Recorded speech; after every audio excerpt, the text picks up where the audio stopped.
जय जगन्नाथ दर्शक बंधु आज भिडियो में आलोचना करवा पुराण संपर्कित 15टी प्रश्न एवं तार उत्तर। आज प्रथम प्रश्न रही केउं देवता पादरे गंगा स्थान पाई। ऑप्शन गुड़िक रही option A Brahma, option B Vishnu, option C Shiva ना ऑप्शन डी शनिश्चर। तो दर्शक बंधु आपण प्रति प्रश्न में 5 सेकेंड समय मिल। जदि सब प्रश्न उत्तर जानी तेल कमेंट बॉक्स में उत्तर लिखुँ। तेज यार सठिक उत्तर है ऑप्शन बी विष्णु। विष्णु पादरे गंगा स्थान पाई। तो देखा परवर्ती प्रश्न किए निज वंश को निज हाथ में ध्वंस कर। ऑप्शन गुड़िक रही option A Shrikrishna, option B Chandra, option C Raghu ना ऑप्शन डी बलराम।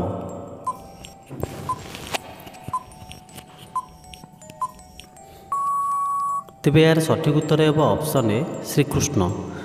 प्रभु श्रीकृष्ण निज वंश को निज हाथ में ध्वंस कर। परवर्ती प्रश्न आमर 10 इंद्रिय को किए परिचालना करे।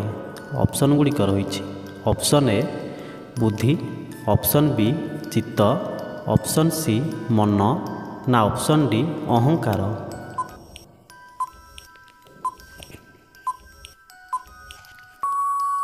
तेबे यार सठिक उत्तर है ऑप्शन सी मन। आमर 10 इंद्रिय को मन परिचालना करे। तो देखा परवर्ती प्रश्न कहार एक नाम विकर्तन।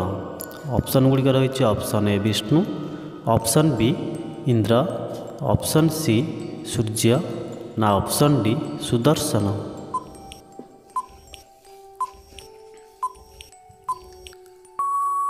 तेबे यार सठिक उत्तर है ऑप्शन सी सूर्य। सूर्य देवता एक नाम विकर्तन। परवर्ती प्रश्न केउं देवता पूजारे तुलसी पत्र लगी हुए ना। ऑप्शन गुड़िक रही option A Vishnu, option B Ram, option C Vaman ना ऑप्शन डी गणेश।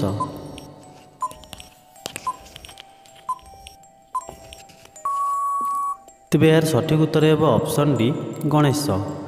गणेश देवता पूजारे तुलसी पत्र लगी हुए ना।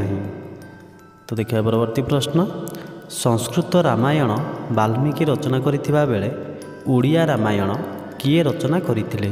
Option A Achyut Das, option B Manai Das, option सी जगन्नाथ दास ना ऑप्शन डी बलराम दास।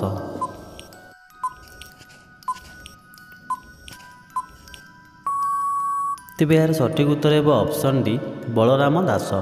संस्कृत रामायण वाल्मीकि रचना करथिबा बेले ओडिया रामायण बलराम दास रचना करथिले। परवर्ती प्रश्न रामायण रे केउं पक्षी रावण सह प्रथमे युद्ध करथिले। Option A Jatayu, option B Garuda, option C मयूर ना ऑप्शन डी भरतिया।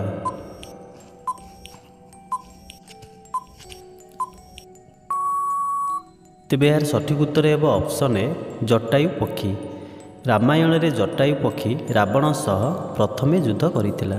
परवर्ती प्रश्न श्री जगन्नाथ काहा उपरे पाद रखिथिले। ऑप्शन गुड़िक रही option A Jagannath Das, option B Balaram Das, option C Jashovant Das ना ऑप्शन डी अच्युतानंद दास।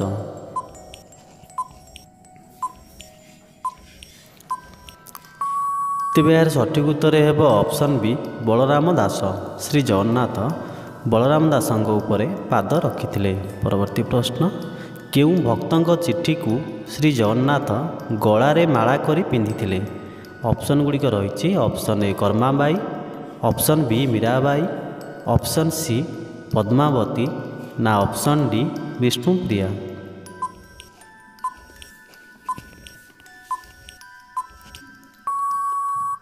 तेबे यार सठिक उत्तर है ऑप्शन डी विष्णुप्रिया। विष्णुप्रिया भक्तों चिट्ठी को श्री जगन्नाथ गଳାରେ माला करी पिंधिथिले।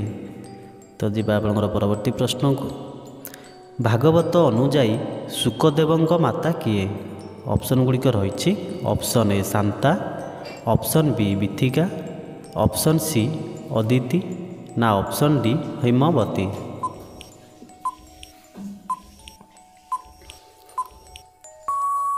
ତେବେ ଏହାର ସଠିକ୍ ଉତ୍ତର ହେବ ଅପସନ୍ ବି ବିଥିକା। ଭାଗବତ ଅନୁଯାୟୀ ଶୁକଦେବଙ୍କ ମାତାଙ୍କ ନାମ ହେଉଛି ବିଥିକା। ପରବର୍ତ୍ତୀ ପ୍ରଶ୍ନ, ରାମାୟଣରେ 7ଟି କାଣ୍ଡ ରହିଛି। ଆମର ପ୍ରଶ୍ନ ରହିଛି ରାମାୟଣର ଶେଷ କାଣ୍ଡର ନାଁ କ'ଣ? ଅପସନ୍ ଗୁଡ଼ିକ ରହିଛି option A Lankakanda, option B Sundarakanda, option C Kishkindha Kanda ନା ଅପସନ୍ ଡି ଉତ୍ତରକାଣ୍ଡ।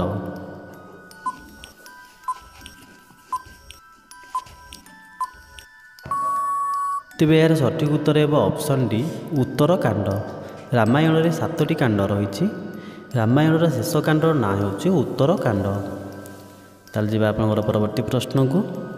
ଭଗବାନ ନାରାୟଣ କେଉଁ ସର୍ପ ଉପରେ ଶୟନ କରନ୍ତି? ଅପସନ୍ ଗୁଡ଼ିକ ରହିଛି option A Ananta, option B Vasuki, option C Ahiraj ନା ଅପସନ୍ ଡି ସ୍ୱର୍ଣ୍ଣଚୂଡ଼।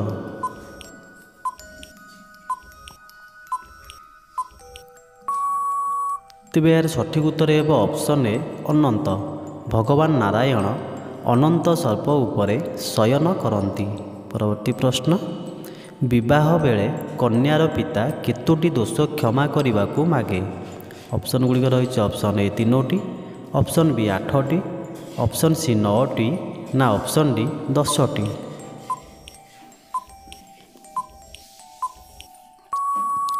ତେବେ ଏହାର ସଠିକ୍ ଉତ୍ତର ହେବ ଅପସନ୍ ଡି 10ଟି। ବିବାହ ବେଳେ କନ୍ୟାର ପିତା 10ଟି ଦୋଷ କ୍ଷମା କରିବାକୁ ମାଗିଥାଏ।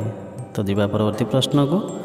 ବିଶ୍ୱ ପ୍ରସିଦ୍ଧ ଶ୍ରୀମନ୍ଦିରରେ ଶୋଭା ପାଉଥିବା ନୀଳଚକ୍ରର ଉଚ୍ଚତା କେତେ? ଅପସନ୍ ଗୁଡ଼ିକ ରହିଛି ଅପସନ୍ ଏ 11 foot 8 inch, option B 14 foot 8 inch, option C 12 foot 7 inch ନା ଅପସନ୍ ଡି 13 ଫୁଟ 8 ଇଞ୍ଚ।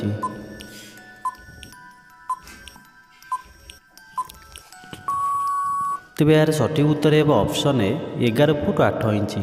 ବିଶ୍ୱ ପ୍ରସିଦ୍ଧ ଶ୍ରୀମନ୍ଦିରରେ ଶୋଭା ପାଉଥିବା ନୀଳଚକ୍ରର ଉଚ୍ଚତା ହେଉଛି 11 ଫୁଟ 8 ଇଞ୍ଚ। ପରବର୍ତ୍ତୀ ପ୍ରଶ୍ନ, ରାଜା ଦଶରଥଙ୍କ ପ୍ରଥମ ରାଣୀଙ୍କ ନାମ କ'ଣ? ଅପସନ୍ ଗୁଡ଼ିକ ରହିଛି ଅପସନ୍ ଏ Kaikeyi, option B Kaushalya, option C Sumitra ନା ଅପସନ୍ ଡି ତିଳୋତ୍ତମା।